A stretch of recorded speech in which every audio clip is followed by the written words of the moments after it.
and welcome to a very unique event, the very first Playhouse 2000 live streamed event. Whether you're watching on YouTube or Facebook, welcome. We're glad to have you here.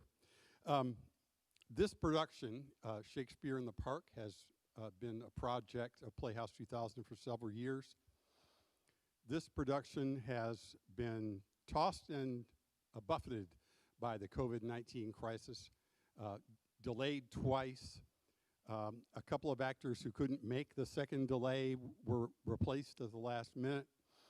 But ultimately, here we are, and we're glad to be bringing you this very special live streamed event.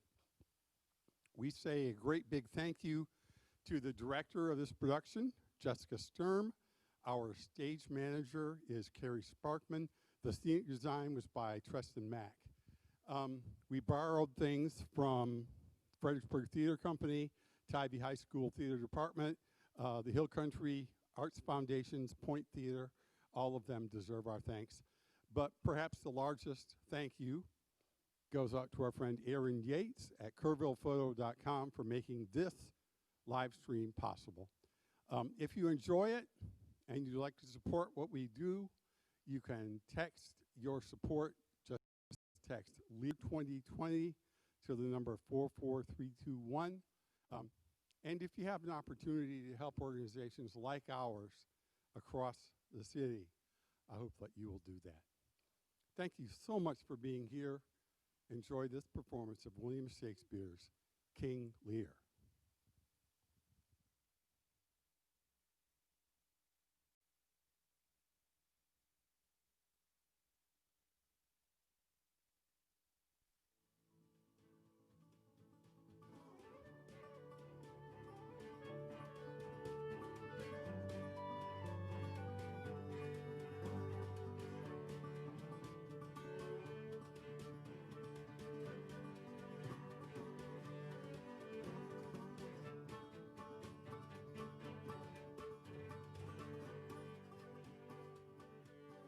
I thought the king was taken more with the Duke of Albany than with Cornwall. Well, it did seem so to us, but now in the division of his kingdom, it is unclear which he favors more.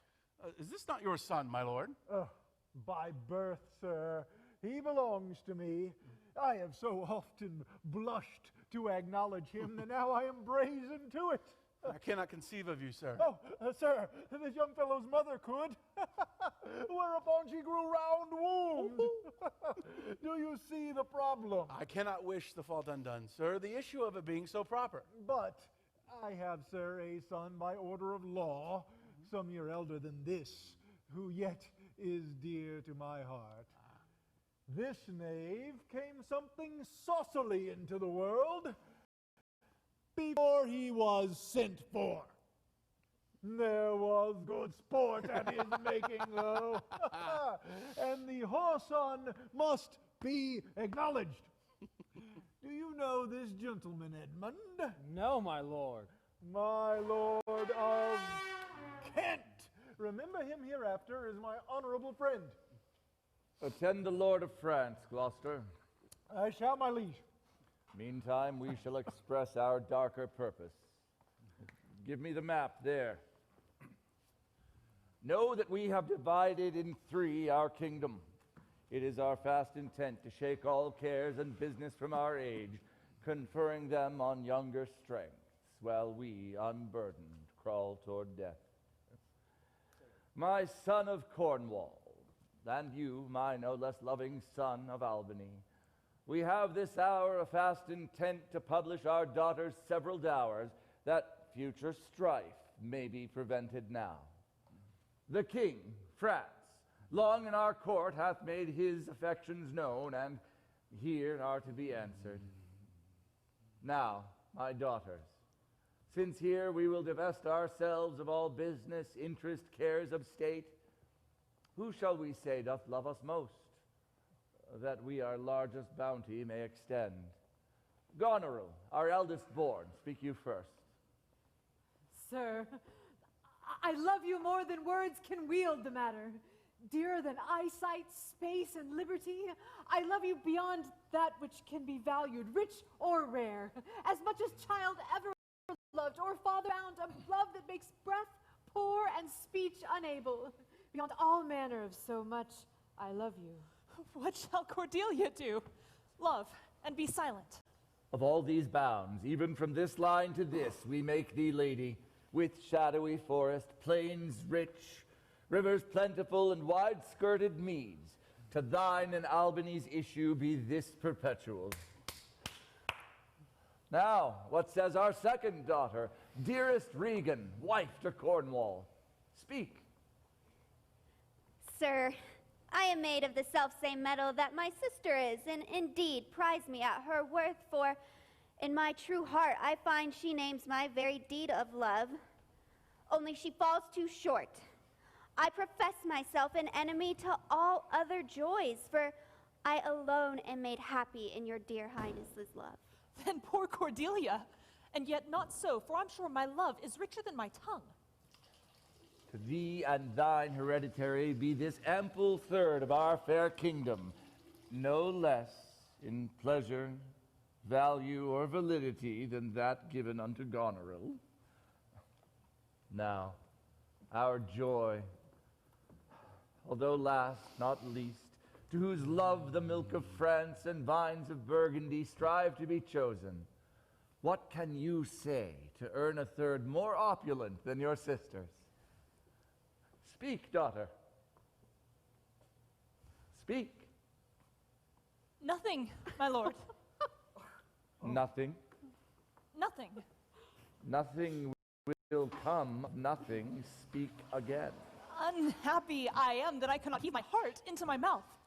I love your majesty according to my bond, no more, no less.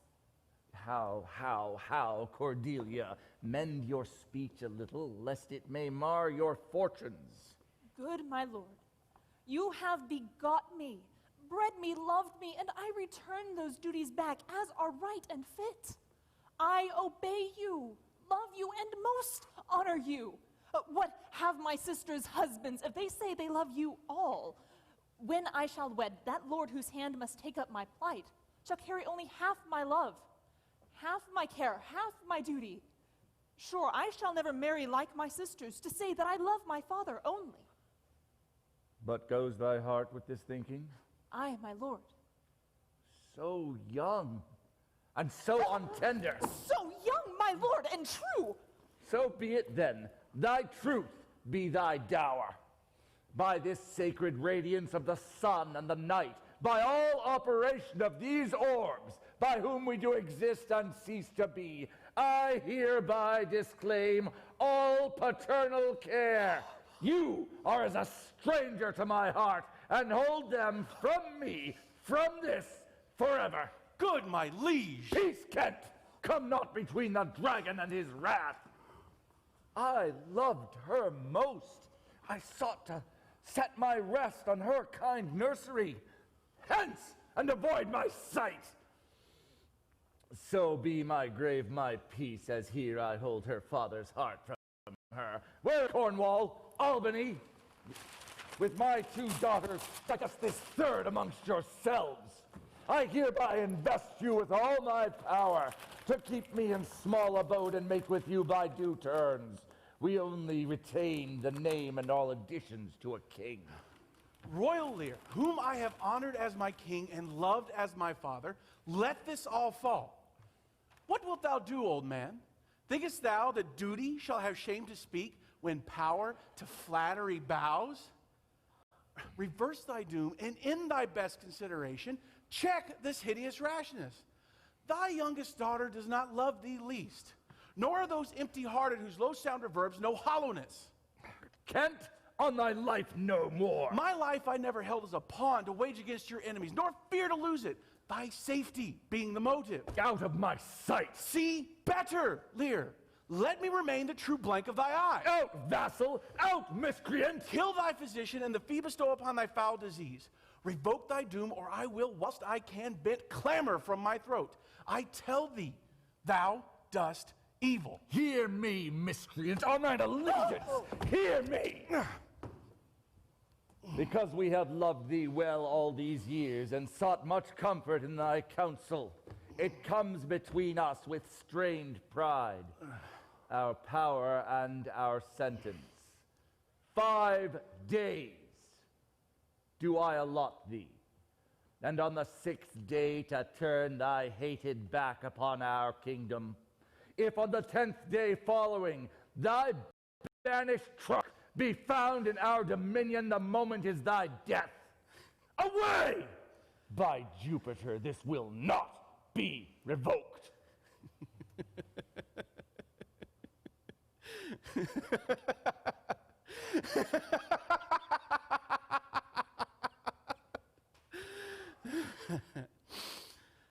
Fare thee well, King. If this is how you act, then freedom lies hence and banishment is here. And your large speeches, may your deeds approve that good effects can come forth from words of love.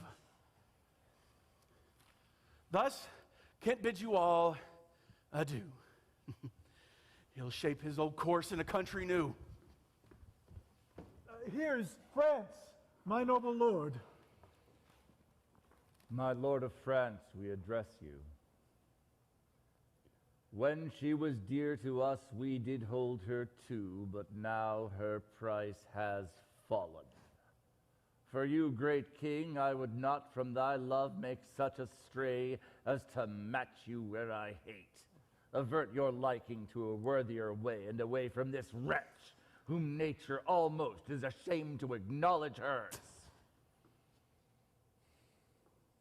This is the most strange, that she, that even but now was your best object, balm of your age, most best, most dearest, should in this short of time commit a thing so monstrous, to dismantle so many folds of favor. I beseech your majesty. I do not have a glib way with words, but the things I wish to say, I mean. Do not let them think this was some monstrous act. No vicious plot, foulness, or murder hath deprived me of your fair honor. I do not have a way with words, but I am a better person because of this, even if it has cost me your liking. Better you had not been born than not to have pleased me better.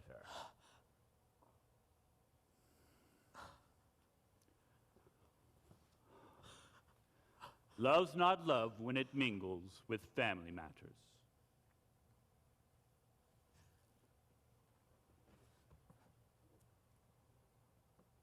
She is herself a dowry.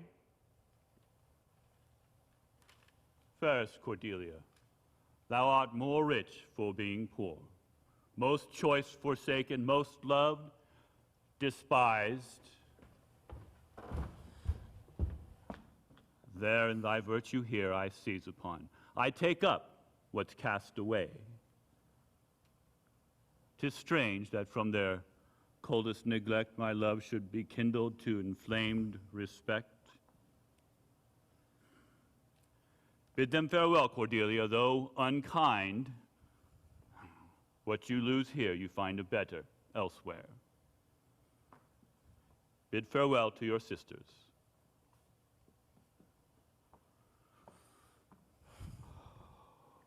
I know what you are. Use well, our father, to your professed bosoms. I commit him. Yet stood I still within his grace, I would prefer him to a better place. So farewell to you both. Prescribe not us our duties. Let your study be to content your lord, who hath received you at a beggar's price. You have obedience scanted, and are well worth the want you have wanted. Time shall unfold what plated cunning hides. Well may you prosper. Come, my Cordelia. Sister, it is not a little I have to say about what most nearly appertains to us both. I think our father will hence tonight. Aye, that's most certain. With you. Next month with us. You see how full changed his age is. He always loved our sister most, and now with what poor judgment he casts her off appears too grossly. 'Tis the infirmity of his age. The best and soundest of his time hath been but rash. Therefore we must take from his old age the imperfections of his long-established condition, and there with all the waywardness that years of infirm and choleric do bring. Such inconstant starts we are like to have from him because of kin's banishment. We shall think on it further. We must do something, and soon.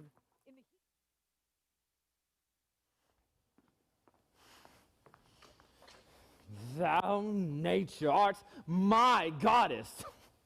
To thy law, thy services are bound. Therefore shall I stand on the plague of customs and permit the curiosity of nations to deprive me because I am some 12 or 14 moonshines lag a brother? Why bastard? Wherefore base? When my dimensions are as well compact, my mind as generous, my shape as true, why brand they us with base? Bastardy? Base. Base! Who in my lusty stealth of nature take more composition and fierce quality to go to creating a whole tribe of fops got between asleep and awake. Well then, legitimate Edgar, I must have your lands. Our father's letters to the bastard Edmund as to the legitimate. If this letter speed and my invention thrive, Edmund the base shall top the legitimate. I'll grow, I'll prosper. Now, gods, stand up for bastards. Kent banished, and France in collar parted, and the king gone tonight subscribed his power. All this done upon the gad. Oh, Edmund. How now? What news? Oh, so please your lordship, none. Why so earnestly seek you to put up that letter? I have no news, my lord. What paper were you reading? Nothing, my lord. No? What needed then that terrible dispatch of it into your pocket? The quality of nothing hath not so much need to hide itself. Let's see. Oh, come. If it need be nothing, I shall not need spectacles. I beseech thee, my lord, pardon me. It is a letter from my brother that I have not read completely. Because I have but glanced at it, I find it unfit for your overlooking. Give me the letter, sir.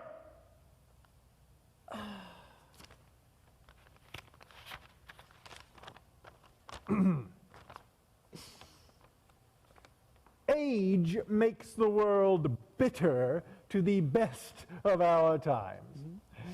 I begin to find an idle and fond bondage in the oppression of aged tyranny.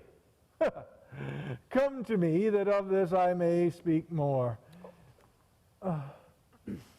If your father would sleep till I waked him, you should enjoy half his revenue forever and live the beloved of your brother Edgar. Conspiracy? Sleep till I waked him. You should enjoy half his revenue. My son, Edgar? Had he a hand to write this? A heart? A brain? When came this to you? Who brought it? It was not brought me, my lord. I found it thrown in at the casement of my closet. You know the hand to be your brother's? I do swear it were his. Oh, it is his. It is his hand, my lord. I hope his head is not in the content. But hath he never heretofore sounded you in this business? Never, my lord.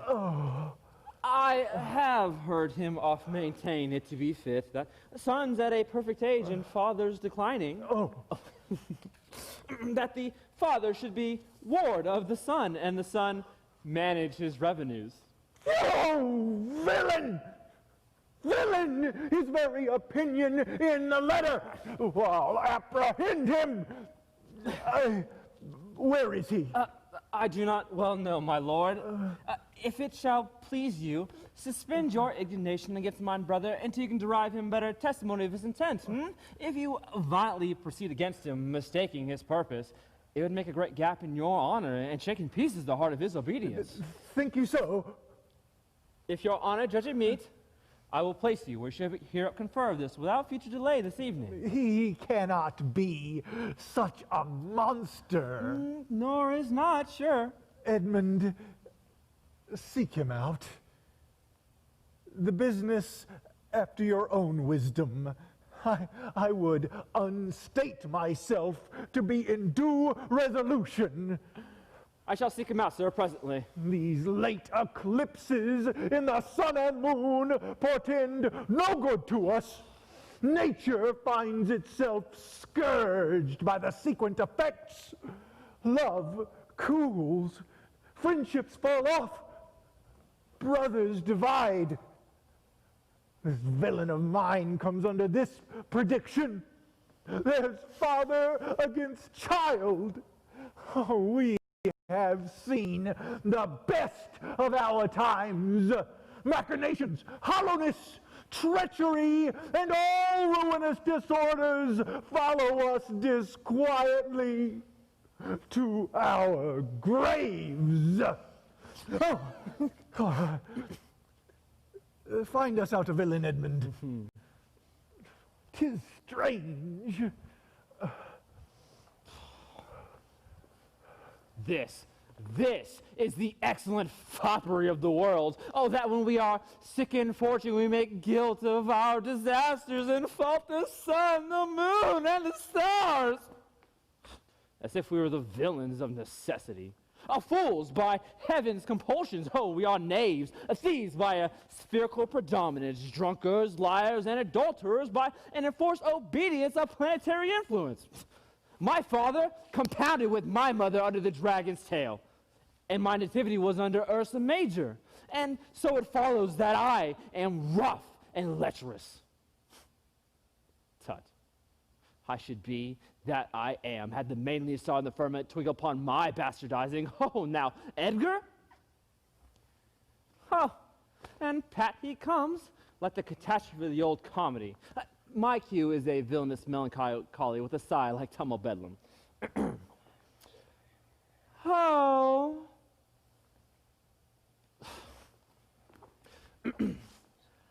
Oh. Oh! How now, Brother Edmund?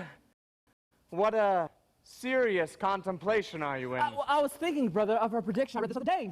What do follow these eclipses? Do you busy yourself about that? How long have you been a sectary astronomical? Come. When saw you my father last? Why, the night gone by? Spake you with him? Aye, 2 hours together. Parted you on good terms. I found no displeasure in him by works. None at all. Bethink yourself within you may have offended him. At my entreaty, forbear his presence till some little time hath qualified the heat of his displeasure, which at the instant so rageth in him that with the mischief of your person it was scarcely alive. Some villain hath done me wrong. That is my fear. I pray you, have a content forbearance till the spite of his rage goes slower. As I say, retire with me to my lodging where I shall fitly bring you to hear my lord speak. Go. There's my key. Oh, and brother, if you do stir abroad, go armed. Armed? Brother, I advise you to the best. Go armed. I have told you everything that I have seen in her. This is nothing like the image and horror of it. Pray you away. Shall I hear from you? Anon? I do service you in this business.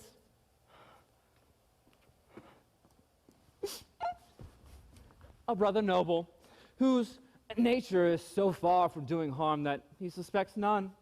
On these foolish honesties, my practice is right easy. I see the business. Did my father strike my gentleman for the chiding of his fool? Yes, madam. By day and night he wrongs me. Every hour he flashes into one gross crime or another that sets us all at odds. I will not endure it. When he returns from hunting, I will not speak with him. Say I'm sick. Madam, he's coming. I can hear him. Put on what weary negligence you may, you and your fellows. If he dislike it here, let him to my sister, whose mind and mine, I know, in that are one, not to be overruled. Idle old man, that he hath given away. No, by my life, old fools are babes again. One cannot simply flatter, but must also discipline when they are misguided. Remember what I tell you. Yes, madam. And let his knights have colder looks among you. I'll write to my sister to hold my very course. Prepare for dinner.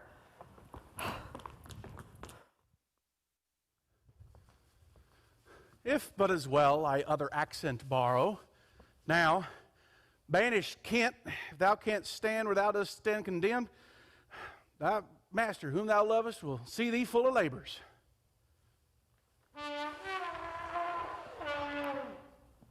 Let me not wait a jot for dinner. Go, get it ready. How now? What art thou? Well, I'm a man, sir. What dost thou profess? What wouldst thou with us? I do profess to be no less than I seem, to serve him who would put me in trust, to love him who is honest, to conversate with him who is wise and says little, to fear judgment, to fight when I cannot choose, and to eat no fish. What art thou? Very honest-hearted feller. Dost thou know me, fellow? No, but you do have in your appearance what I might fain call master. What services canst thou do? I can give honest counsel. I can ride. I can run. I can mar a curious tale in the telling of it, and I can deliver a plain message bluntly. Follow me. If I like thee not so well after dinner, I'll not part from thee yet. Dinner! Ho! Dinner! Where's my fool? My knave? Go you and call my fool hither. You, sirrah, where's my daughter? So please you. What saith the fellow there? Call the clotpoll back. Where's my fool? I think the world's asleep. What saith the mongrel? He says, my lord, your daughter is not well. And why came the slave not back to me when I called him? Sir, he answered me in the roundest manner, he would not. He would not. My lord, I know not what the matter is, but to my best judgment, your honor is not entertained with that ceremonious affection as you deserved. There's a great abatement in the affection of the Duke himself also, and your daughter. Sayest thou so? You but remember me of my own conception. I have noted a faint and flagging affection here of late. Go. Where's my fool? My knave, I've not seen him these 2 days. My lord, since my young lady's going to France, fool hath much pined away. We'll have no more of that. Tell my daughter to come to speak with me. And go call my fool hither. You, sirrah, come hither, sir. Who am I, sir? My lady's father. My lady's father. My lord's knave, you slave, you cur, you whoreson dog. I shall not be spoken to like this, my lord. Do you bandy looks with me, you rascal? I will not be struck, my lord. Nor be tossed about, you base football player. Come, I'll teach you the difference. Away! Have your wisdom now! Now, my friendly knave, I thank thee. There's earnest of thy service. Oh, how now, my pretty knave? How dost thou? Sirrah, teach thee a speech. Do. Mark it, nuncle. Have more than thou showest, speak less than thou knowest, lend less than thou owest, and ride more than thou goest. Learn more than thou trowest, set less than thou throwest. Leave thy drink and thy whore, and thou shalt have 2 tens to a score. This is nothing, fool. Then 'tis like the breath of the unfed lawyer. You gave me nothing for it. Canst thou make no use of nothing, nuncle? No, boy, nothing can be made of nothing. Prithee tell him so much the rent of land comes to, he will not believe the fool.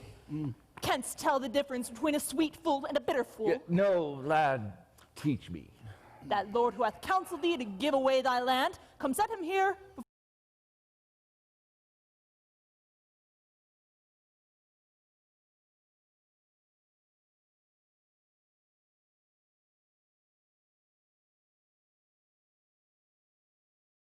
battles thou hast array. That thou wast born with. It's not altogether fool, my lord. Nay, forsooth, lords and great men will not let me. If I had a monopoly up, they would have part in it. Ladies, too. Ooh. I cannot have all fool to myself. Ha! Give me an egg, nuncle, and I'll give thee 2 crowns. What 2 crowns shall they be? Why? When I have cut the egg in the middle and eat up the meat, the 2 crowns of the egg. When thou cloveth thy crown and gavest away both parts, thou whorest thy ass on the back over the dirt. Thou hadst little wit in thy bald crown when thou gavest away thy golden one. Thou wast a pretty fellow when thou hadst no use for her frowning. Now thou art an hoe without a figure. I am better than thou art. I am a fool. Thou art nothing. Yea, forsooth, I shall hold my tongue so your face bids me, though you say nothing. Mum, he that keeps nor crust nor crumb, weary of all, shall want some. Sir, not only your fool, but your insolent retinue do hourly carp and quarrel, breaking forth in rank and not to be endured riots. Sir, I had thought by making this known unto you to have found safe redress, but now I grow fearful about what you yourself have too late done and said, that you protect this course and put it on by your own allowance. For your trow, nuncle, the hedge sparrow fed the cuckoo so long that he had its head bit off by its young. So out went the cradle and we were left darkling. Are you our daughter? Come, sir. I would that you lose that good wisdom of which you know you are fraught and put away these admonitions that lately train the horse. Here, know me. But this is not Lear. It is Lear walk thus. We speak thus. Where are his eyes? Who is can tell you who I am? Lear's shadow. I would learn that by the marks of sovereignty. I should be false persuaded I had daughters. Come, sir. This admiration is much of the savor of your other new pranks. I beseech my lord to hear my purposes aright. As you are old and reverend, you should be wise. I mean, here do you keep 100 knights, men so disordered, so debauched and bold that this our court, infected with their manners, goes like a riotous inn. The shame itself doth speak for instant remedy. Darkness and devils. Call my train together. Saddle my horses! Go, my people! Oh, I'll not trouble thee, further degenerate bastard, yet have I left a daughter. You strike my people, and your ordered rabble make servants of their betters! Detested kite, thou liest! My train are men of rare and choicest parts, that all particulars of duty know, and in the most exact regard support the worships of their name. Oh, most small fault, how ugly didst thou in Cordelia show.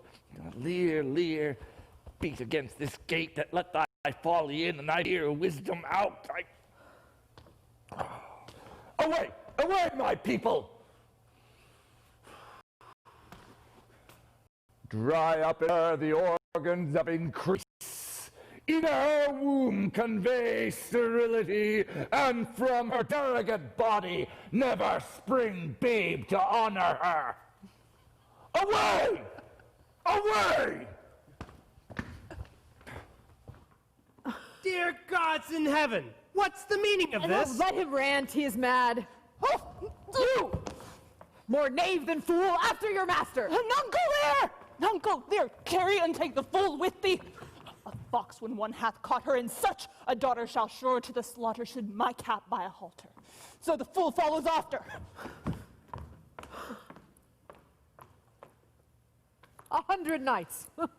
I mean, is it safe to let him keep at point 100 knights? Yes, so that every whim, each buzz, each fancy he may guard his dotage with their powers and hold our lives in mercy. Well, you may fear too far. Safer than to trust too far. I know his heart. What he hath uttered I have writ my sister. If she sustain him in his 100 knights, when I have seen the unfitness. Oh, How now, Oswald, have you writ that letter to my sister? Yes, madam. Take you some company and wait a horse. Inform her of my particular fear, and thereto add such reasons of your own, which may compound it more. Get you gone and hasten your return? No, no, my lord. This milky gentleness of yours, though I condemn it not, yet, under pardon, you are more attasked for want of wisdom than praised for harmful mildness. How far your eyes may pierce, I cannot tell. But striving to better, oft we mar what's well.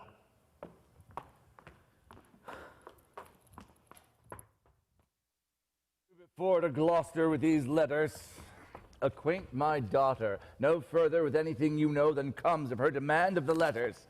I shall be there for you. I shall not rest, my lord, till I have delivered your letter. Shalt see thy other daughter will use thee kindly. For though she's as like this, as a crab's like an apple, yet I can tell what I can tell. What can you tell, boy? She will taste as like this, as a crab to a crab.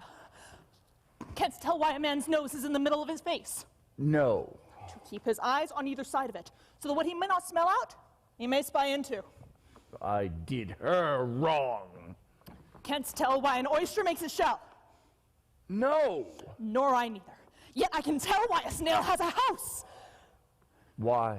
To keep his head in, and not give it away to his daughters and leave his horns without a case. I shall forget my nature, so kind a father.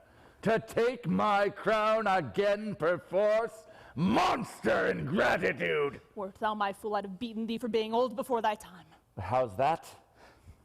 Thou shouldst not have been old before thou wast wise. Oh, I would not be mad. Not mad, sweet heavens, keep me in temper. Let me not be mad. Come, boy.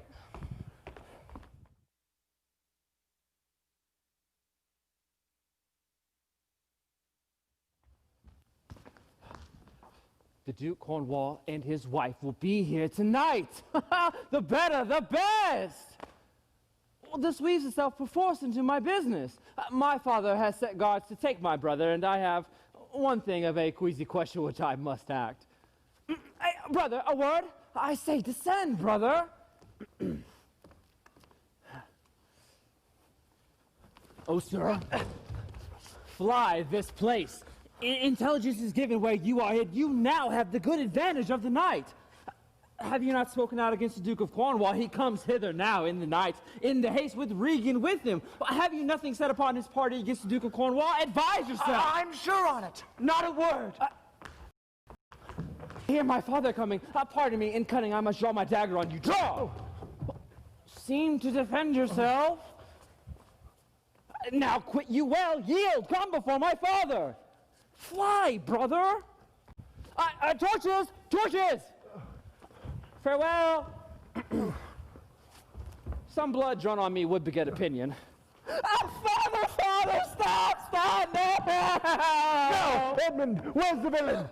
Here he stood in the dark, his sharp dagger out, mumbling of wicked charms, conjuring the moon to stand auspicious mistress. But where is he? Look, sir, I bleed.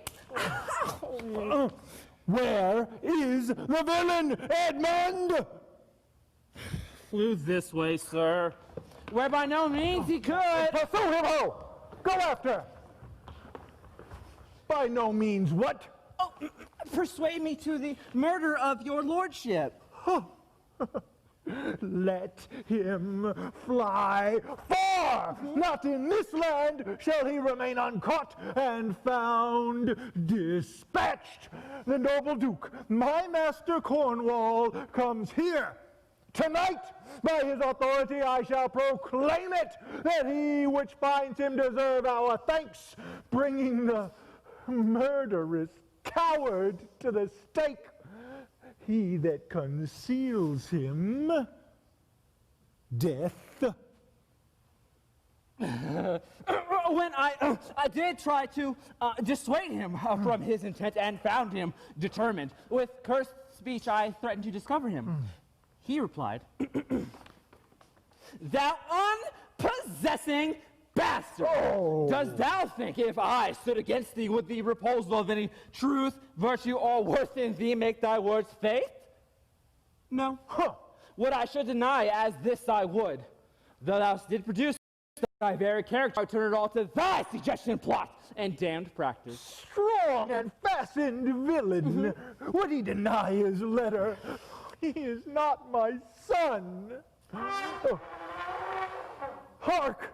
The Duke's trumpet! But I know not why he comes. All ports are barred. The villain shall not escape. The Duke must grant me that. Besides, his picture I will send far and near, that all the kingdom may have the due note of him. How now, my noble friend? I have heard strange news. If it be true, all vengeance comes too short, which can pursue the offender. Oh, madam, my old heart is cracked. Did my father's godson Edgar seek your life? Oh, lady, shame would have it hid. Was he not companion with the riotous knights that tend upon my father? I know Yes, not. madam, he was of that consort. Well, I have this present evening from my sister been well informed of them, and with such cautions that should they sojourn at my house, I'll not be there. No, I assure thee, Regan. Edmund, I hear you have shown your father a childlike office. It was my duty, sir. He did bewray his practice and receive this hurt, you see, striving to apprehend him. Well, is he pursued? Aye, my good lord.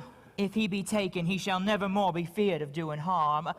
As for you, Edmund, whose virtue and obedience doth this instance so commend itself, you shall be ours.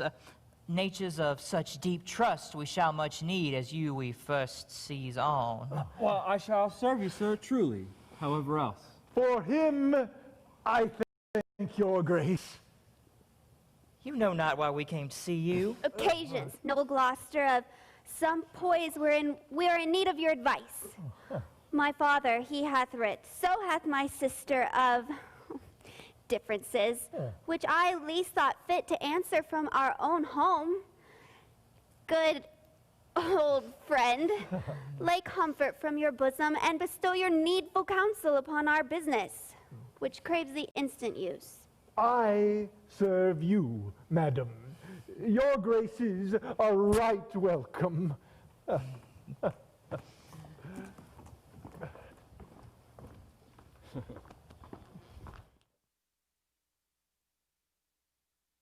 Good dawning to thee, friend. Art thou of this house? Aye. Where may we set the horses? In the mire. I prithee, if thou lovest me, tell me. I love thee not. Why then? I care not for thee. Why dost thou use me thus? I know thee not. Feller, I know thee. What dost thou know me for?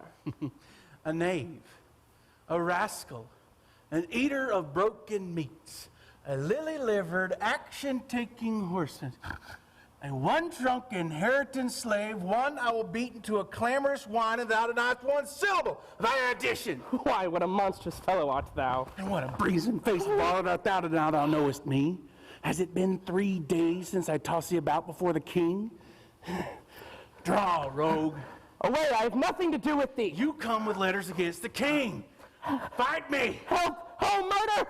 Fight me, boy. Squeal, piggy! How now? What's the matter? With you! Goodman, boy. And you, please. Oh, come on, fleshy! Weapons, arms, what's the matter here? Peace! Peace upon your lives. He dies that strikes again. What is the matter? The messenger from our sister and the king. What is your difference? Speak! This ancient ruffian whose life I have spared in suit of his gray beard. You whoresome Zed, you unnecessary letter. My lord, if you give me leave, I'll beat this unbolted villain in a mortar. Spare my gray beard, you whack tail! Please, sirrah, know you know reverence. Yes, sir, but anger hath a privilege. That such a knave like this would wear a knife who wears no honesty.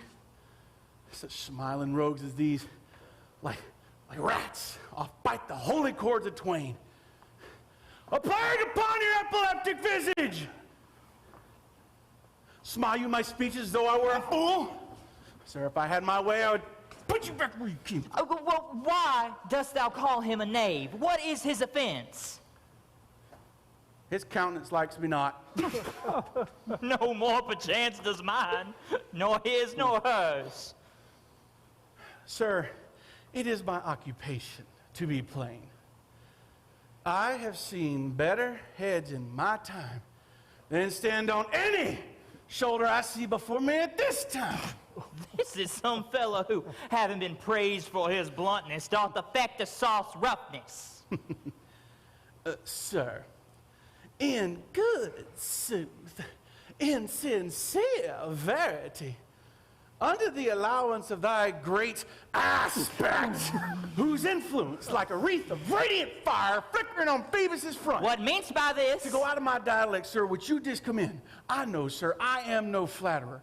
He that beguiled you with a plain accent was a plain knave, which for my part I will not be, though I win your displeasure.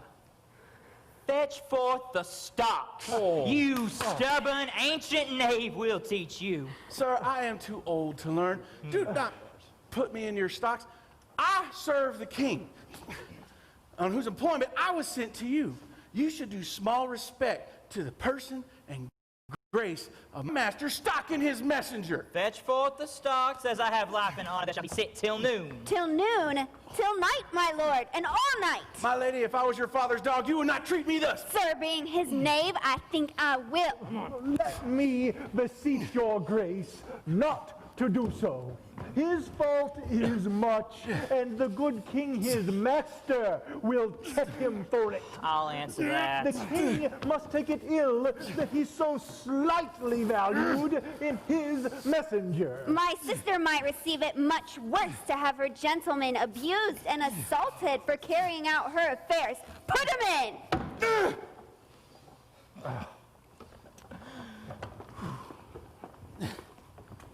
I am sorry for thee, friend. I'll entreat for thee. Pray do not, sir. I have seen and traveled hard. Sometime I'll rest, the rest I'll whistle. Give you good morrow. The Duke's to blame in this. 'Twill be ill taken.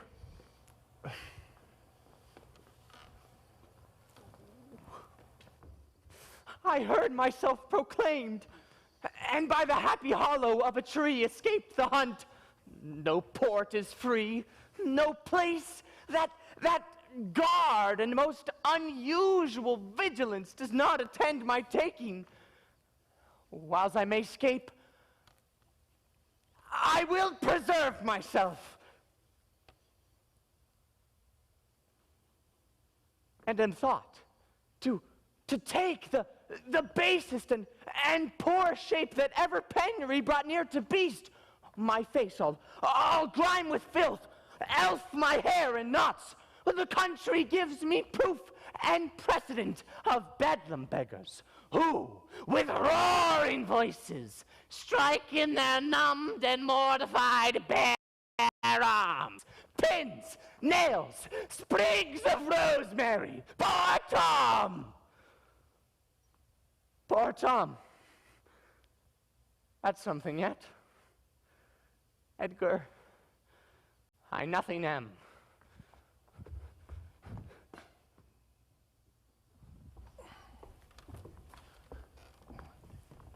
Hail to thee, noble master! Makest thou this shame thy pastime? No, my lord. Tell me, what is he who has so much mistook thy place as to set thee here? 'Twas he and she, your son and daughter. No. Yes. No, they would not. Yes, they have. By Jupiter, I swear it, no. By Juno, I swear I. They durst not do it. They would not, could not do it. 'Tis worse than murder to do upon respect such violent outrage. Resolve me in what way thou mightest, coming from us, deserve to sit here. Well, as I approached here, the other messenger from Goneril, whose welcome I perceive poisoned mine, being the very fellow of late displayed so saucily against your highness, having more man than wit about me, drew. He raised the house with loud and coward cries. Your son and daughter thought this trespass worth the shame, which here it stands. Oh, this mother rises up in my breast. It's hysteria. Yet where is this daughter? With the Earl, sir, here within. But stay here, follow me not. Well, deny to speak with me. They are sick. They are weary. They have traveled all through the night. It fetches. The mere putting on of putting off. Fetch me a better answer. My dear lord, you know the fiery quality of the Duke. He is fixed in his own course. Murder, plague, death. Fiery. What quality? Why, Gloucester, I would speak with the Duke of Cornwall and his wife. Well, my good lord, I have informed them so. Informed them? Dost thou understand me, man? Aye, my good lord. The king would speak with Cornwall. The dear father would with his daughter speak, commands her service. Are they informed of this? My blood and breath fiery, the fiery Duke. Tell the hot Duke that... No, but not yet. Perhaps he is unwell. We are not ourselves when nature, being oppressed, commands the mind to suffer with the body. I'll forbear. Should he sit here? This act persuades me this remotion of the Duke and hers is practices only. Tell the Duke and my daughter to come and speak with me. Or at their chamber door I'll beat the drum till it cry sleep to death. Aye, my lord. Oh, my heart, my rising heart. But down. Cry to it, uncle. As the cockney did to the eels when she buried them in the paste alive. She knocked them on the coxcombs and cried, "Down, wanton! Down!" I'm glad to see your highness. Regan, I think you are. I know what reason I have to think so. If I thought you were not glad to see me, I should divorce myself from thy mother's tomb. Any daughter of mine should be glad to see me. Regan, your sisters. Not. Oh, Regan. She hath tied sharp-toothed unkindness like a vulture here. I scarce know what to say to thee. Oh, Regan, I pray you, sir, take patience. I have hope you less know how to value her desert than she to scant her duty. How's that? Cannot think my sister in the least would fail her obligations. My curse is on her. Sir, you are old. Nature in you stands on the very verge of her confine. You should be ruled and led by some discretion. Therefore, to my sister, I pray you do make return. Say you have wronged her. Beg her forgiveness? Do you but mark how that becomes this house? Dear daughter, I confess that I am old. Good sir, return to my sister. Never. She hath abated me of half my trade. Oh! You taking air, strike her young bones with lameness? Fie, sir, fie. You nimble lightnings dart your blinding fires into her scornful eyes. Oh, the blessed gods! So you'll speak of me when the rash mood is on? Regan, no. You shall never have my curses. It is not in you to begrudge my pleasures, to abate me half my train, to bandy hasty words, and in conclusion to oppose the lock against my coming in. Good sir, to the purpose. How came my man the stocks? What trumpet's that? My sisters. Who stalked my servant?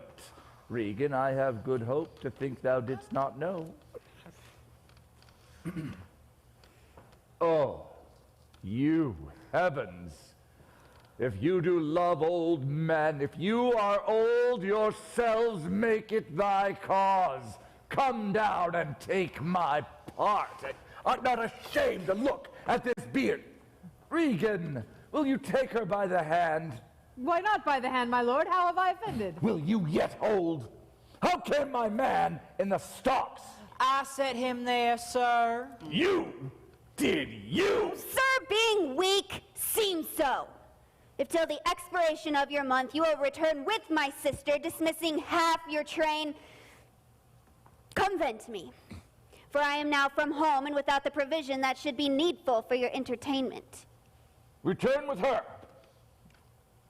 50 men dismissed. Never. But instead I abjure all roofs and wage against the enmity of the air. Return with her. The hot-blooded France that dowerless took our youngest born. I would rather knee his throne and squire like a pension beg to keep base life afoot. Return with her. Persuade me rather to be a slave to this detested groom. At your choice, sir. My prithee, daughter, do not make me mad. Farewell, child. I'll not trouble thee. We'll no more speak, no more see one another. Still, you are my flesh, my blood, my daughter. Rather, you are a disease that's in my flesh that I needs must call my own. You are a boil, a plague sore in my corrupted blood. Still, I'll not chide thee. I do not call fault. Let it come where it may. I can be patient. I can stay with Regan, I and my 100 knights. Not altogether so, sir. I look not for you, yet nor am I fit for your welcome. 50 followers, what need of so many? Is it not well? How should so many, under 2 commands in one household, have amity? 'Tis hard, impossible. Why not, my lord, receive attendance from those that she calls servants, or from mine? Why not, my lord? If you come to me, I entreat you to bring 5 and 20. To no more will I give place or notion. I gave you all. In good time you gave it. Oh, those wicked creatures look fairer still when others are more wicked. Not being worst stands in some rank of praise. I'll go with thee. Thy 50 doth yet double her 5 and 20, and thou art twice her love. Hear me, my lord. What needs you 5 and 20, 10 or 5, in a house where twice as many have command to tend thee? What need one? Reason, not the need. Our basest beggars are in the poorest things superfluous. Grant not nature more than nature needs, and man's life's as cheap as beasts. Oh, you heavens, grant me patience. Patience I need. Here I stand, an old man full of age and grief and wretched in both. If it be you that hardens these daughters' hearts against their father, fool me not to take it tamely. Touch me with noble anger. Let not women's weapons water drops stain my man's cheeks.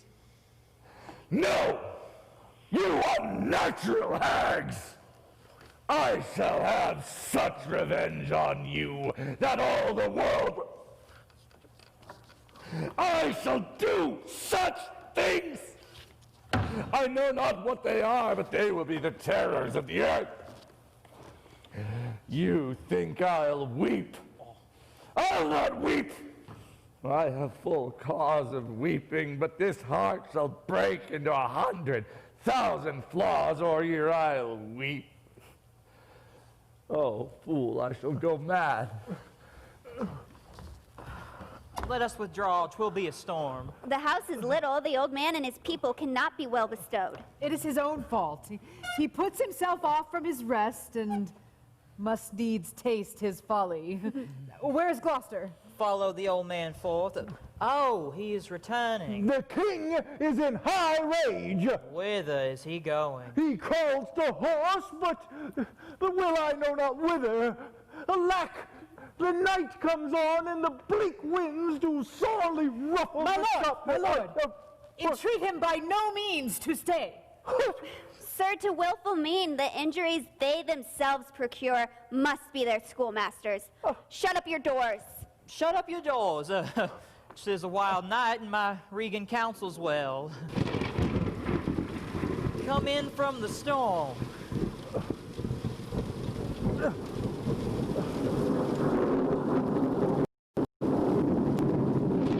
Blow, wind, and crack your cheeks. Rage, blow!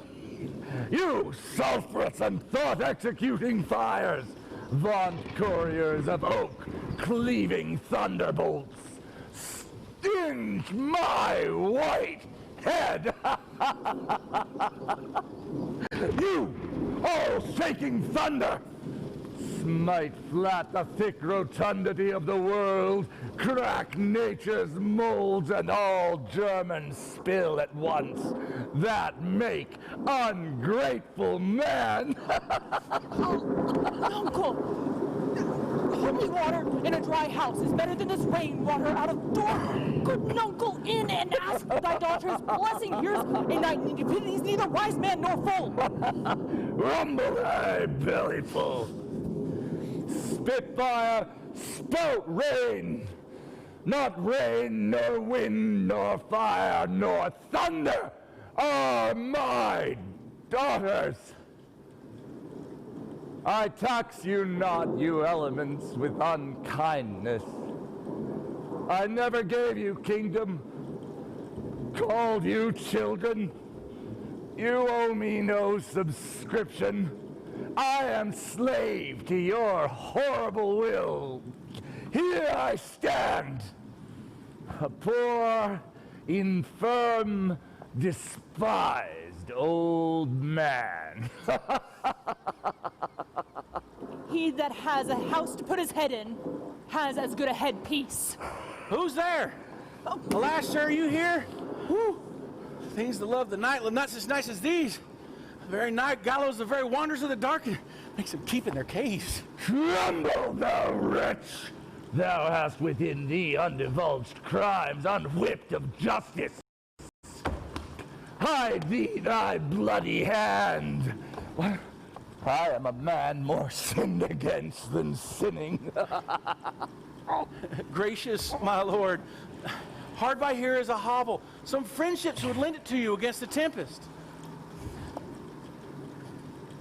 My wits begin to turn. Hello, my boy. How dost, my boy? Art cold? Oh, I am cold myself. Come, this straw, my fellow.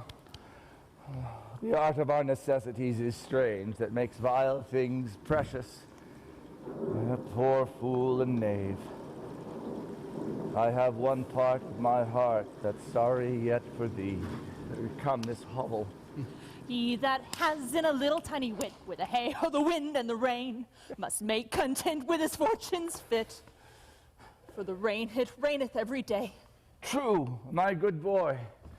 Come, this hovel. Alack, Edmund, I like not this unnatural dealing. When I desired their leave, that I might pity him, they took from me the use of my own house, charged me on pain of their perpetual displeasure, neither to speak of him, entreat for him, nor in any way sustain him. Most savage and unnatural. Go to! Say you nothing. There's a division betwixt the dukes. And a worse matter than that, I have received a letter this evening. 'Tis dangerous to be spoken. I have locked the letter in my closet. These injuries the king now bears will be revenged. I will seek the king and privately relieve him. Go you and maintain talk with the duke, that my charity be not of him perceived. If he asks of me, I am ill and gone to bed. There is some strange thing about, Edmund. Pray you be careful.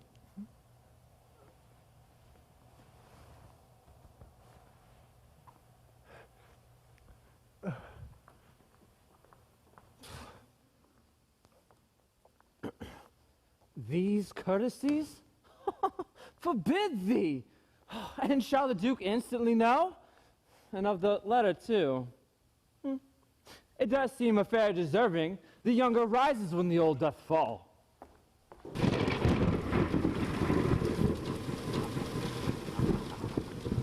Here it is, my lord. Good, my lord, enter. Whew, tyranny of the night's just too much for nature to endure. Let me alone. Good, my lord, enter here. You will break my heart. I'd rather break my own. Good, my lord, enter. Thou thinkest 'tis much that this contentious storm invades us to the skin. So 'tis to thee. The mind is free, the body's delicate. Thou wouldst shun a bear, but if thy flight ran to the raging sea, I would meet the bear in the mouth.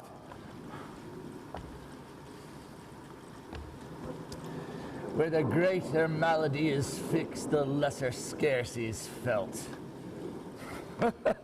This tempest that beats in my head will not free me to ponder the one outside it.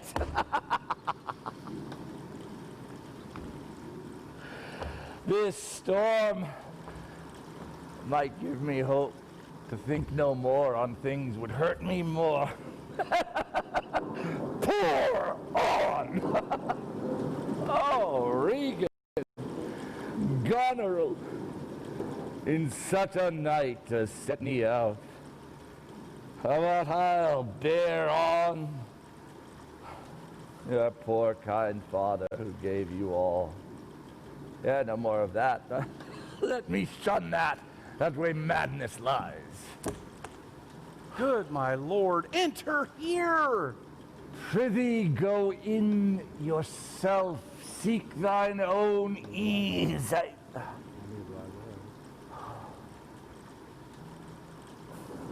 Go in, boy. Go in first. I'll pray, and then I'll sleep.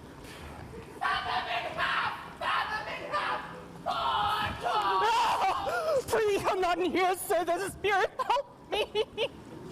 Who's there? There's a spirit. He says his name is Python. Whoever's in there grumbling the straw, come forth! Away! For the foul fiend follows me. What? Hast thou given all to thy two daughters? Hath they spared thee nothing? Who give anything to poor Tom? Oh, Tom's so cold. Oh, bless thee from the whirlwinds, star blasting and taking. Do poor Tom some charity, whom the foul fiend vexes. Well, there could I have him now, and there again, and there. What? Have his two daughters taken all? Couldst thou spare him nothing? Is there naught left for thee? He has no daughter, sir. Death, traitor! Nothing could have brought nature to so base a state but his unkind daughter. Take heed of the foul fiend! Obey thy parents! Keep thy word justly! Swear not! Commit not with man's sworn spouse! Set not thy sweetheart on proud array! What Arms are cold. hast thou been? A serving man, proud in heart and mind, that curled my hair, wore gloves in my cap, served the lust of my mistress's heart, did the act of darkness with her, swore as many oaths as I spake words, and broke them in the sweet face of heaven. Still, through the hawthorn blows the cold wind, says some, oh, no, none. Look upon him! Thou art the thing itself. Unaccommodated man is no more but such a poor, bare, forked animal as thou art. Off, you lemming! Prithee, nuncle, be contented! Unbutton here. 'Tis a naughty night to swim in. Look, here comes a walking fire to warm us by. This is the foul fiend! Liberty gibbet! He begins at curfew and walks till the first cock. How fares your grace? What is he? Who's there? Poor Tom, that eats the swimming frog, the toad, the tadpole, the walnut, that in the fury of his heart, when the foul fiend rages, eats cow dungs for salads, swallows the old rat and ditch dog, mice and rats, and such small deer have been poor Tom's food for seven long years. Beware, my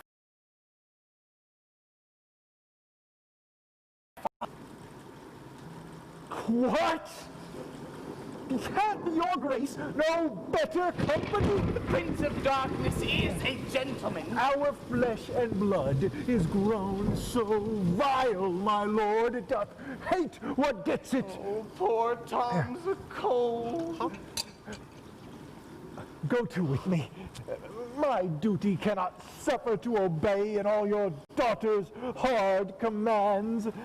I have ventured to seek you out and to bring you where both fire and food is ready. First, I'll speak a word with this learned philosopher. What is the cause of the thunder? Good, my lord. Take him up on his offer. Go to the house. I will address first this same learned Theban. What is your study? How to prevent the foul fiend and to kill vermin. Let me ask you one work. In private. Importune him once more. His wits begin to unsettle him. Canst thou blame him? His daughters seek his death. That good Kent said it would be thus. Poor banished man. Now sayest the king grows mad. I'll tell thee, friend, I am almost mad myself. I had a son, now outlawed for my blood. He sought my life. But lately, very late, I loved him, friend. No father is son dearer. The grief hath crazed my wits. What a night's this! I do beseech your grace. Cry your mercy, sir. Noble scholar, your company? Oh, poor Tom's a cold. Shall have my revenge, and I bought this house. How, my lord? I may be censored. That nature this gives way to loyalty. Something fears me to think of.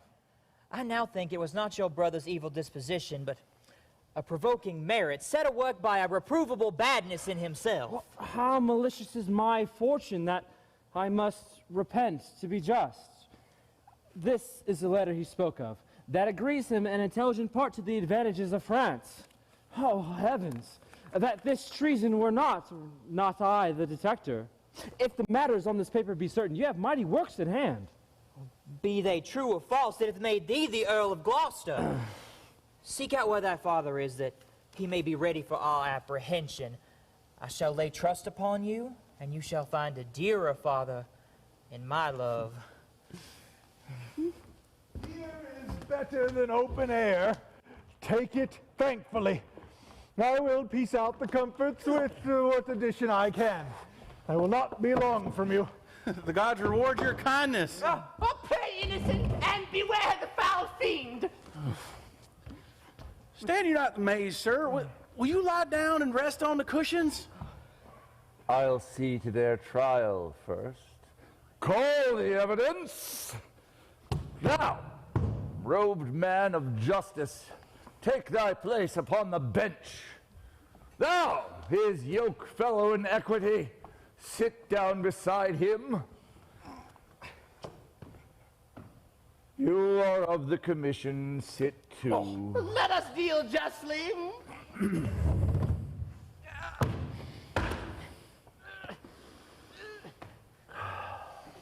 Let them arraign her first.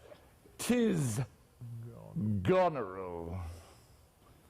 I do hereby take my oath before this honored assembly that she did kick the poor king, her father. And here's another, whose warped looks betray what her heart is set upon. Stop her there! Oh, bless thy 5 wits! Oh, pity, sir. Where is thy patience thou saw oft boasted to retain? My tears begin to take his part so much, they'll mar my counterfeiting.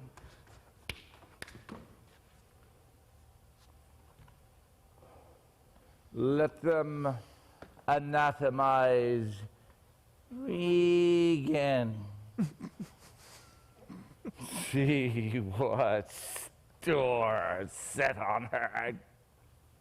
Oh, what cause in nature creates these hard hearts?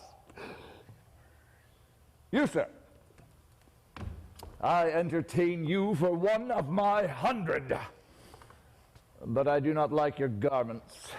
You will say they are Persian attire, but let them be changed. Now, my lord, will you lie down and rest upon the cushions? Make no noise. No noise.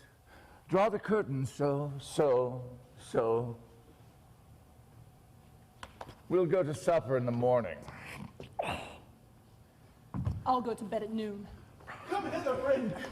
Where is the king, my master? Sir, he is within, but trouble him not, his wits are gone. Good friend, I prithee, take him in thy arms. I have overheard a plot of death upon him. Oh, drive towards Dover, friend, where thou shalt meet both welcome and protection. Go, take up thy master. Give thee quick conduct. Help me bear him up. You must not stay behind either. We're going to Dover now. Come away.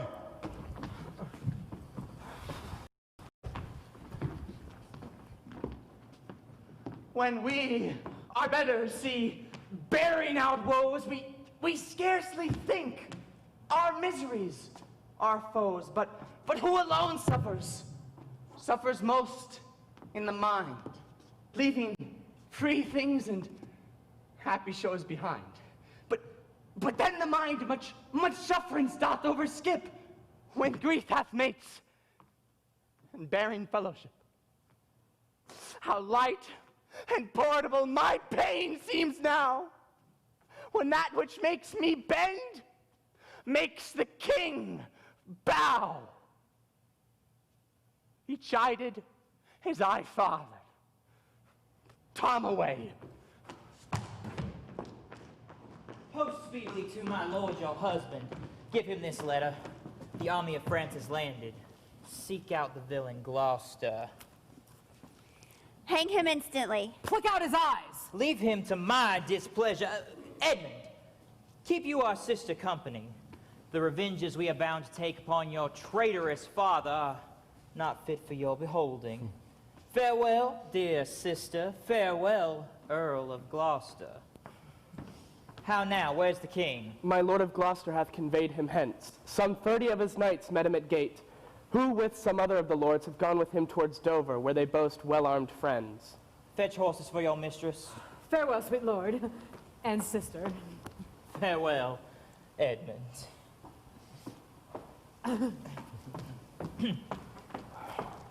Seek out the villain Gloucester, pitying him like a thief, and bring him before us. Though we may not pass upon his life without the form of justice, yet our power shall do courtesy to our wrath. Who's there? The traitor? Ungrateful fox, 'tis he. Bind fast his corky arms. What mean your graces? Good, my friends, consider you are my guests. Do me no foul play, friends. Bind him, I say! Harder! I said harder! Oh, unmerciful lady! Villain shall find. Oh, lady! Oh, these hairs which thou dost ravish from my chin will quicken and accuse thee. I am your host. With robber's hands, my hospitable favors you should not ruffle thus. Oh, what will you do? Come, sir, what letters had you late from France? Be simple, answerer. We know the truth.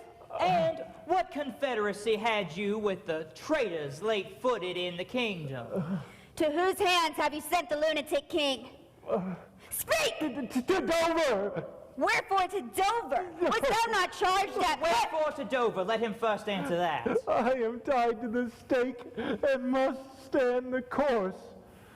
Wherefore to Dover, sir? Because I would not see thy cruel nails pluck out his poor old eyes, nor thy fierce sister in his anointed flesh stick boarish fang. But I shall see the winged vengeance overtake such children instead. See shalt thou never. Bind him to the chair.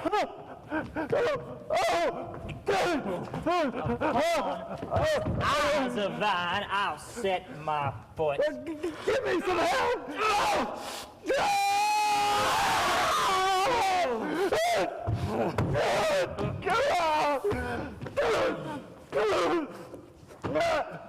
One side will mock another. The other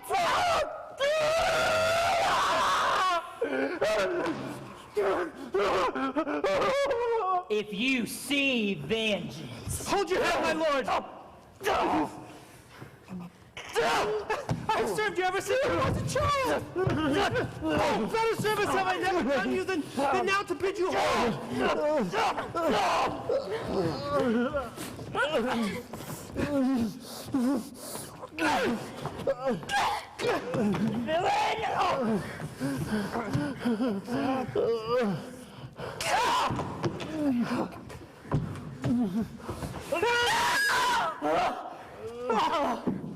I'm slain, my lord! You must see some mischief on him! Lest it seem more. Prevent it! Out, vile jelly! Where's thy luster now? Oh, dark and comfortless! Where is my son Edmund?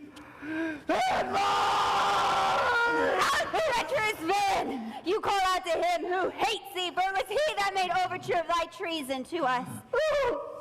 Oh, my follies! Edgar was abused. Kind gods, forgive me that, and prosper him. Go! Thrust him out at the gates and let him smell his way to Dover.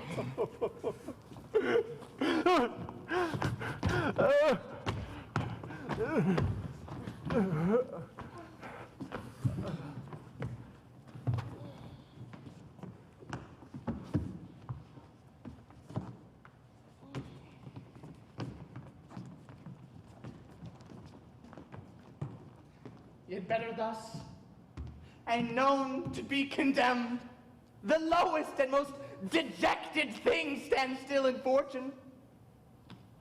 Harbors hope, lives not in fear. The lamentable change from the best. The worst returns to laughter. Welcome then, thou unsubstantial air that I embrace. But who comes here? My father? Poorly led? Oh, but that thy strange mutation makes us hate thee. Lie would not yield to age. Away! Get thee away! Good friend, be gone! Thy comforts can do me no good at all. Thee they may hurt. Alack, sir, you cannot see your way. I have no way, and therefore want no eyes. I stumbled when I saw. Oh, dear son Edgar, food of thy abused father's wrath. Might I but live to see thee in my touch. Oh, gods, who is it can say I am at the worst? I am the worst than ever I was. Who's there? And worse I may be yet. The worst is not so long as we can say this is the worst.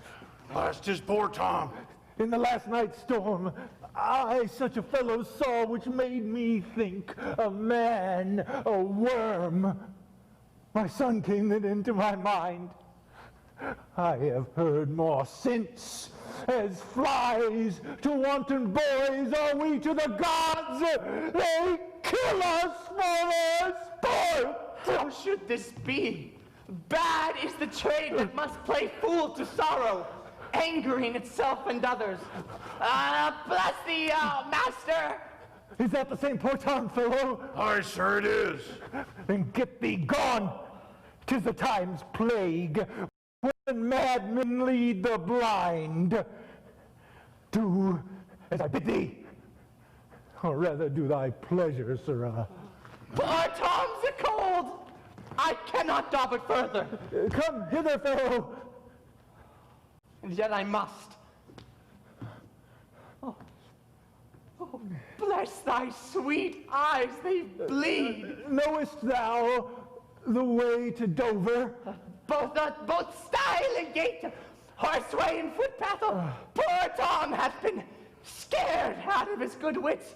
Oh, bless thee, good man's son, from the foul field. Here, take this purse, thou whom the heavens' plagues have humbled to all strokes. Dost thou know Dover? Aye, master. There is a cliff whose high and bending head looks fearfully in the confined deep. Bring me but to the very brim of it, and I'll repair the misery thou dost bear with something rich about me. From that place I shall no leading need. Give me your arm. Poor Tom shall lead me.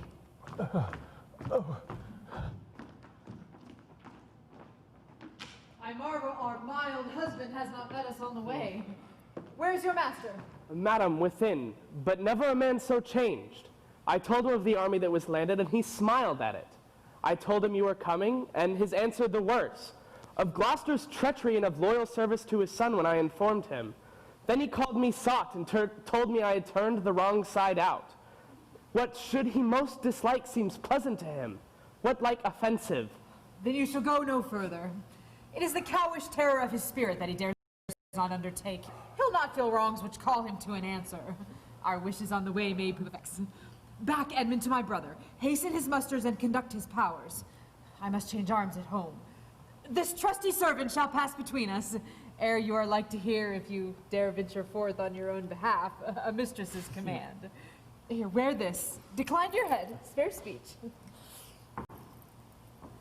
This kiss, if thou durst speak, would stretch thy spirits up into the air, conceive and fare thee well. Yours in the rank of death. Oh, my most dear Gloucester.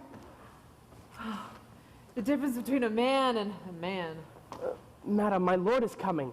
I have been worth the whistle. Goneril, you're not worth the dust, which the rude wind blows in your face. I fear your disposition. That nature which condemns its origin cannot be bordered certain in itself. She that herself will sliver and disbranch from her material sap, perforce must wither and come to deadly use. No more, the text is foolish. Wisdom and goodness to the vile seem vile. See thyself, devil. Proper deformity seems not in the fiend, so horrid as in woman. Oh, vain fool! Were it my fitness to let these hands obey my flesh and bones, they are apt enough to tear thy flesh and bones and dislocate. However thou art a fiend, a woman's shape doth shield thee. Mary, your manhood What now... news? Oh, my good lord, the Duke of Cornwall is dead. Slain by his servant, going to put out the other eye of Gloucester. Gloucester's eye? A servant opposed the act, bending his sword to his great master, who, thereat enraged, flew on him, and amongst them felled him dead. But not without that harmful stroke. Poor Gloucester. Lost he his other eye? Both, my lord. This letter, madam, craves a speedy answer. 'Tis from your sister. One way I like it as well. But being widow, and my Gloucester with her, may all the building on my fancy pluck upon my hateful life. Another way the news is not so tart. I'll read and answer. Where was his son Edmund when they did take his eyes? He had come with the lady hither. He's not here? No, my good lord. I met him back again. Knows he the wickedness? Aye, my good lord.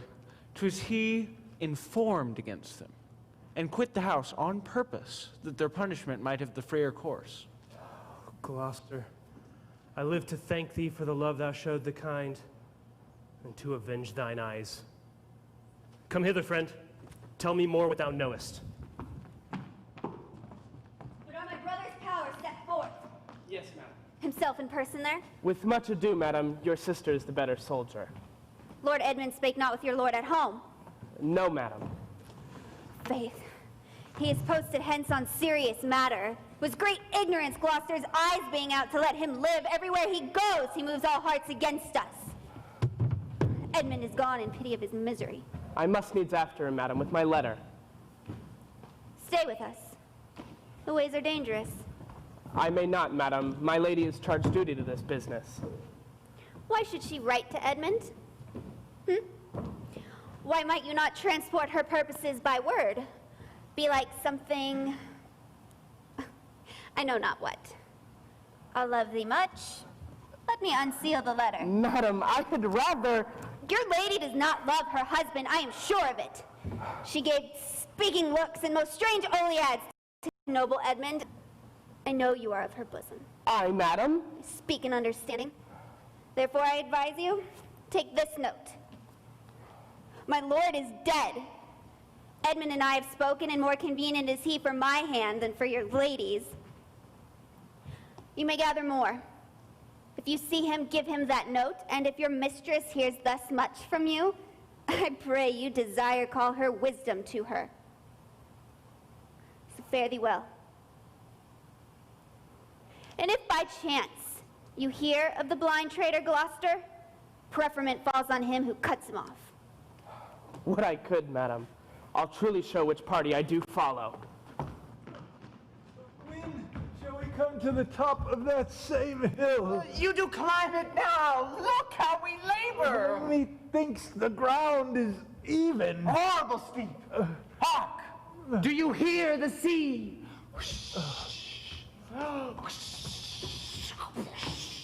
No, truly. Why then, your other senses grow imperfect by your eyes' anguish. So may it be. Methinks thy voice is altered, and thou speaks in better phrase and matter than thou didst. You are much deceived. In nothing am I changed, but put in my garments. Methinks thou art better spoken. Here is the place. Stand still.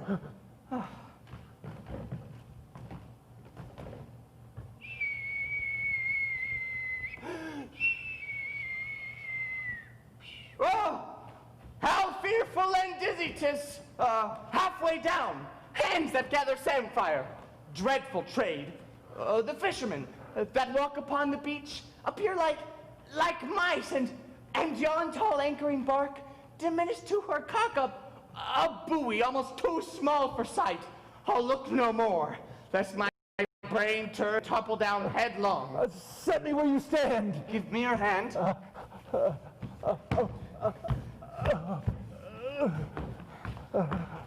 You are now within a foot of the extreme verge. Let go of me. Here, friend, is another purse.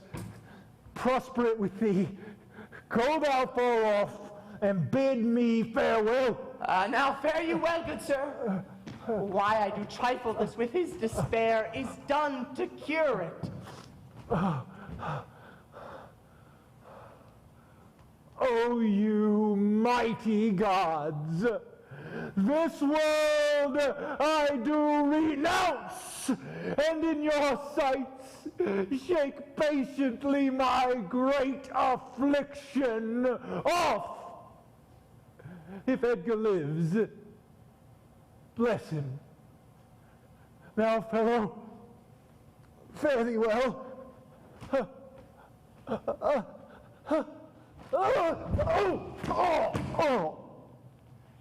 Had he been where he thought, and by this thought been past, alive or dead? Oh, you, sir! Hear you, sir, speak! Away and let me die. Thou dost breathe, bleedest not, speakest not, art sound, thy life's a miracle! But have I fallen or no? From the dread summit, a look up a height. I have no eyes. Give me your arm.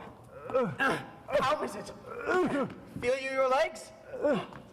You stand! A poor, unfortunate beggar. But as I stood here below, thou happy father, think that the clearest gods have preserved thee. But who comes here? Oh, thou side-piercing sight. Nature above art in that respect.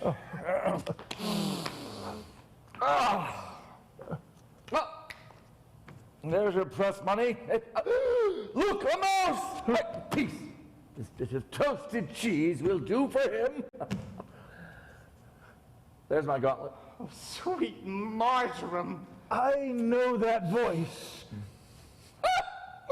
When the rain came to wet me once, and the wind came to make me chatter, when the thunder would not peace at my bidding, there I found them. I smelt them out. Go to! They are not men of their words. They told me I was everything. 'Tis a lie. The trick of that voice I do remember well. Is it not the king? Oh, let me kiss that hand. Let me wipe it first. It smells of mortality. Oh, ruined piece of nature. Dost thou know me? I remember thine eyes well enough. Dost thou squint at me? No. Do your worst, blind Cupid. I'll not love. Are you here with me then, with no money in thy purse or eyes in thy head? Still, thou canst see how this world goes. I see it, feelingly. Art mad, man. One may see how the world goes and yet have no eyes. Hast seen a farmer's dog bark at a beggar? Aye, sir. And the creature run from the cur? There thou mightest observe the true image of authority of dogs obeyed in office. Get thee glass eyes, and like a scurvy politician, seem to see things thou dost not.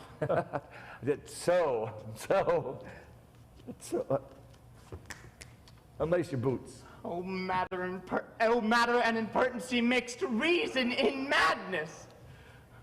If you will weep my fate, thou mightest have my eyes. Still, I know ye well enough. When we are born, we cry that we are brought to this great stage of fools. Well, here he is. Lay hand upon him. Oh, I shall die bravely, like a bridegroom. You are? Oh, you, my masters. I am a king. You are a royal one, and we obey you. There's life in it yet.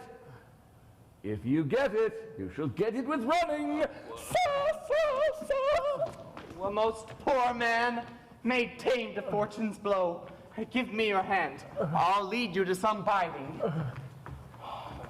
Thou old unhappy traitor, briefly thyself remember, the sword is out that must destroy thee. Now, let thy friendly hand put strength enough to it.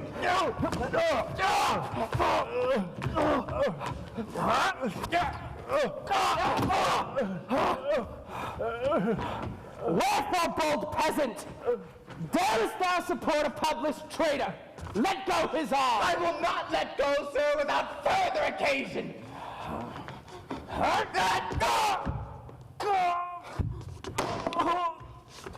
Slave, thou hast slain me. Take my letter to Edmund, Earl of Gloucester. Seek him out. Oh, untimely death. What? Is he dead? Now sit you down, father. Rest you. Let us see these pockets. The letters he speaks of may be my friends. Let our reciprocal vows be remembered. You have many opportunities to cut him off. There is nothing done if he returns the conqueror. Then I am a prisoner and his bed my goal. From the late warmth thereof, your wife, so I would say, Goneril, a plot upon her virtuous husband's life, and the exchange of my brother. Here in the sands they'll rake up. Murderous lutchers. Give me your hand, for oft methinks I hear the beaten drum.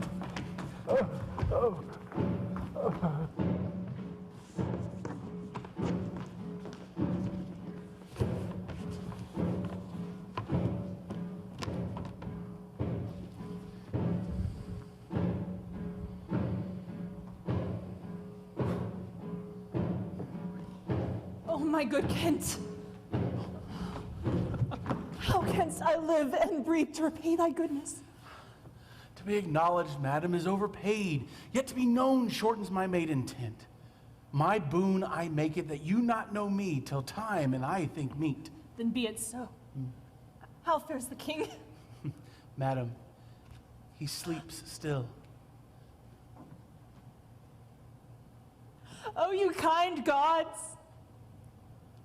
Cure this great breach in his abused nature. These jarring and untuned senses. Oh, you wind up of a child-changed father. Oh, my dear father. Restoration, hand thy medicine on my lips, and with this kiss repair those violent harms that my two sisters have in thy reverence made. Kind and dear princess. Hadst thou not been their father, these white flakes would have challenged pity to them. 'Tis a wonder life and wits had not concluded all. He stirs. Speak to him. Madam, do you? 'Tis fittest.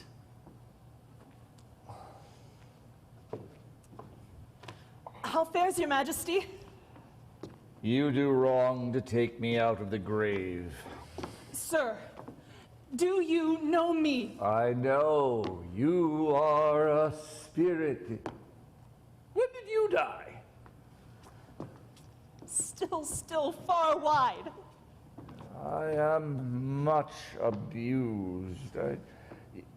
Where have I been? Where am I now? Yeah, I know not what to say.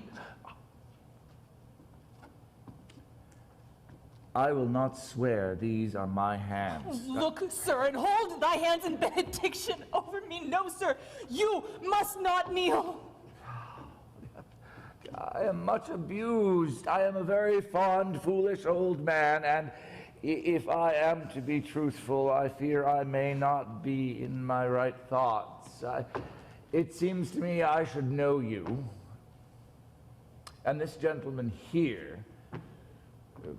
But as I am a man, I would swear that that lady is my child, Cordelia.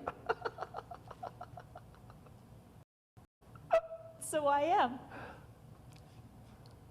Be your tears wet?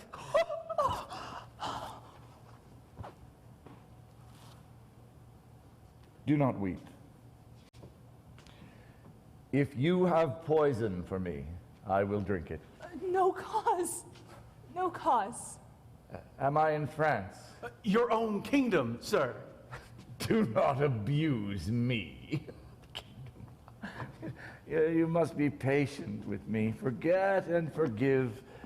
I am a foolish old man.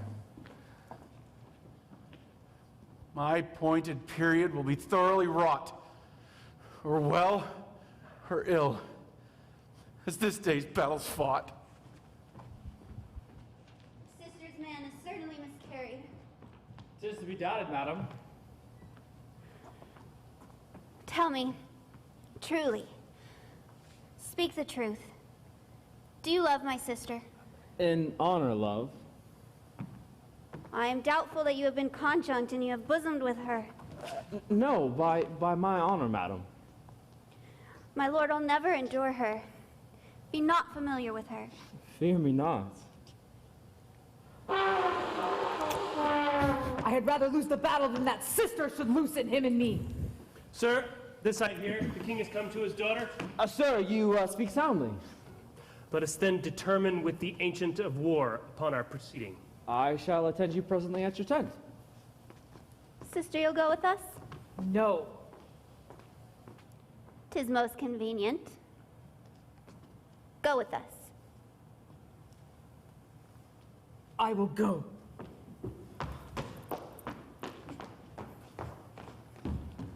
If ever your grace had speech with men so poor, hear me one word. Our lord take you. Speak. Before you fight the battle, ope this battle. If you have victory, let but the trumpet sound, and all appear again. Wretched though I may seem, I can produce a champion that will prove what is avouched here. Stay till I have read the letter. Oh, I was forbidden. When time shall serve, let but the herald cry, and all appear again. Sir, the enemy's in view. Your haste is now urged on you. We will greet the time.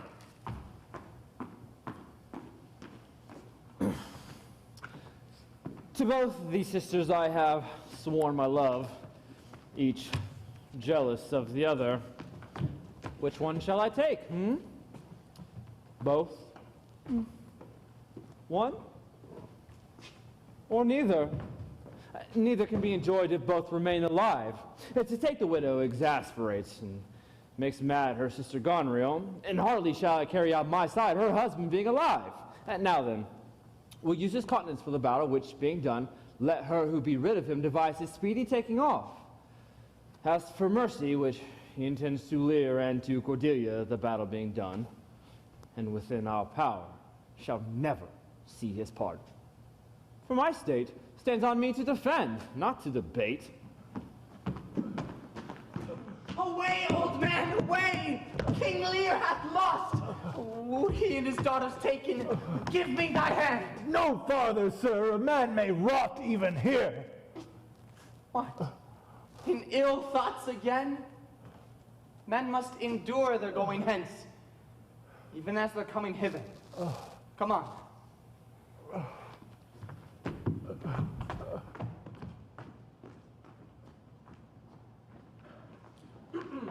some gods?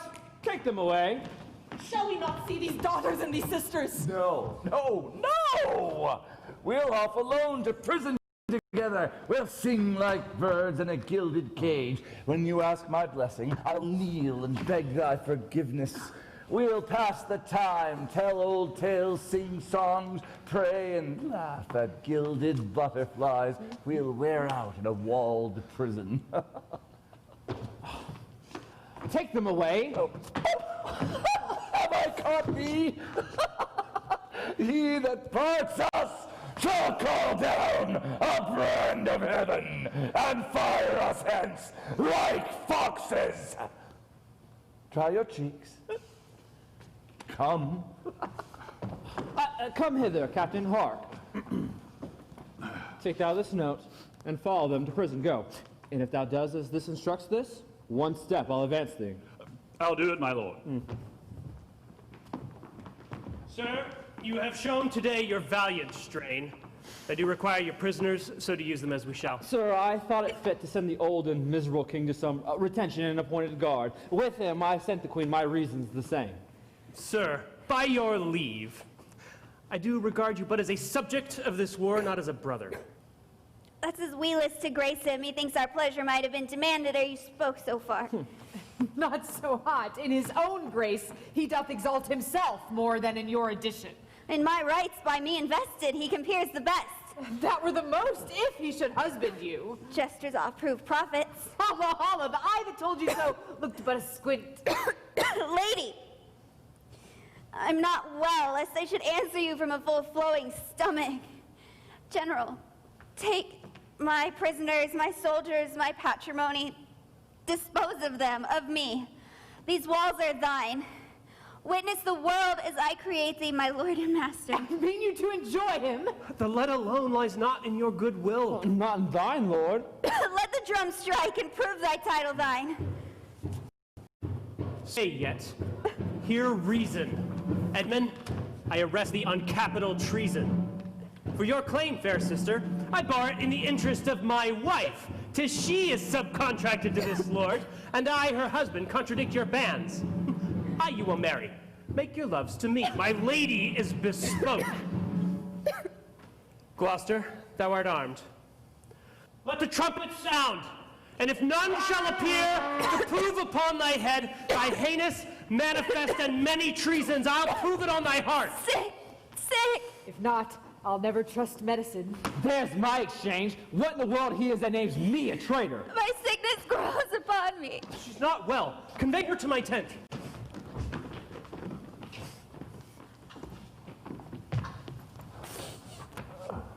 Ask him his purposes, why he appears upon this call. No, my name is lost, and I am as noble as the adversary I come to cope. This dagger, this arm, and my best spirits are bent to prove upon thy heart thou art a villain.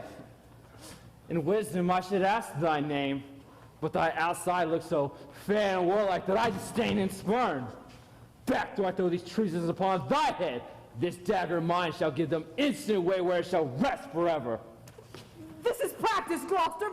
By law of arms, thou art not bound to answer to an unknown opposite.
dame, or with this paper shall I stop it.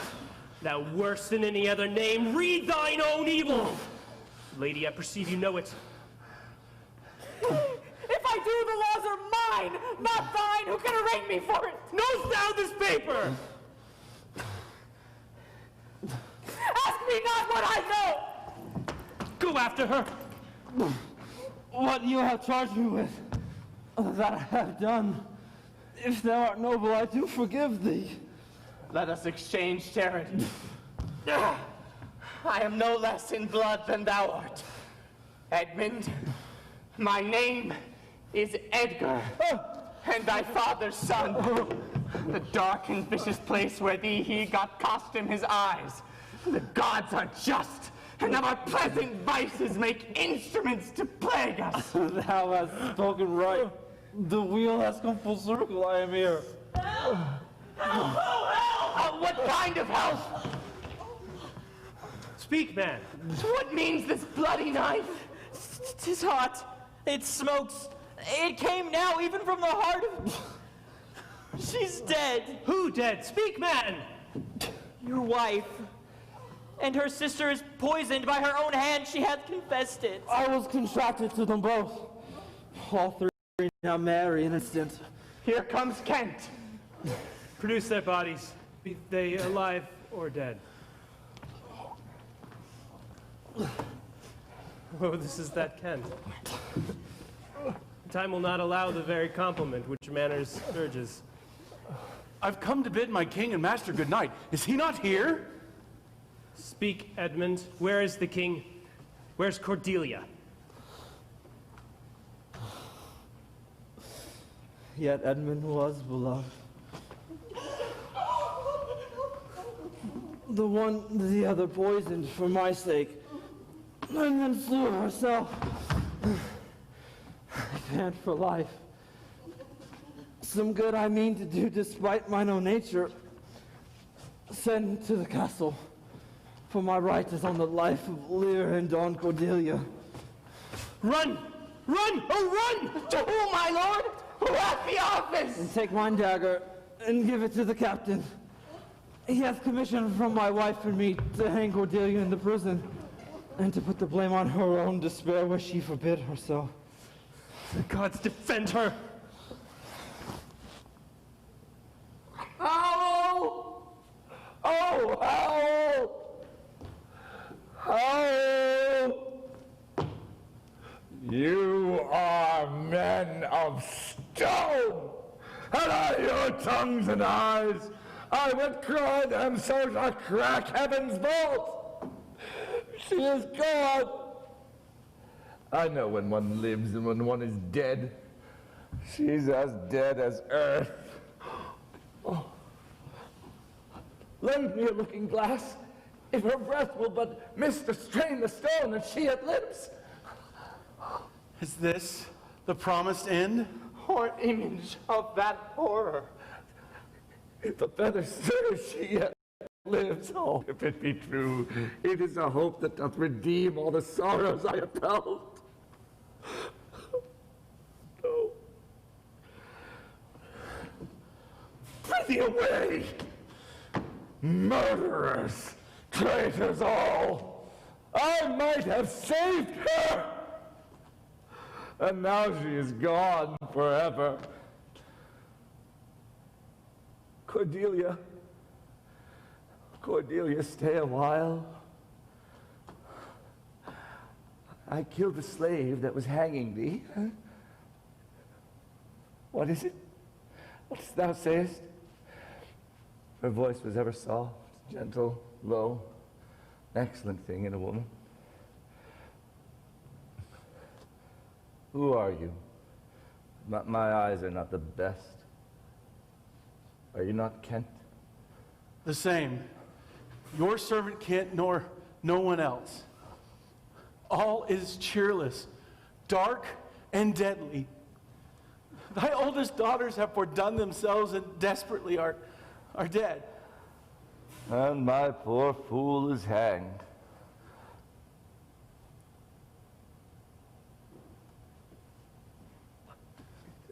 No life. with him. I a dog, a horse, a rat have life, and thou no breath at all. Do you see this? Look upon her! Look! Her lips! Oh, look here. Look. Look there. He faints! He faints, my lord! Break my heart, pretty break. Vex not his ghost. Let him pass. He is gone indeed. The wonder is, he hath endured so long. The weight of this sad time we must obey. Speak what our hearts feel, not what we ought to say. The oldest hath borne most. We that are young shall never see so much or live so long.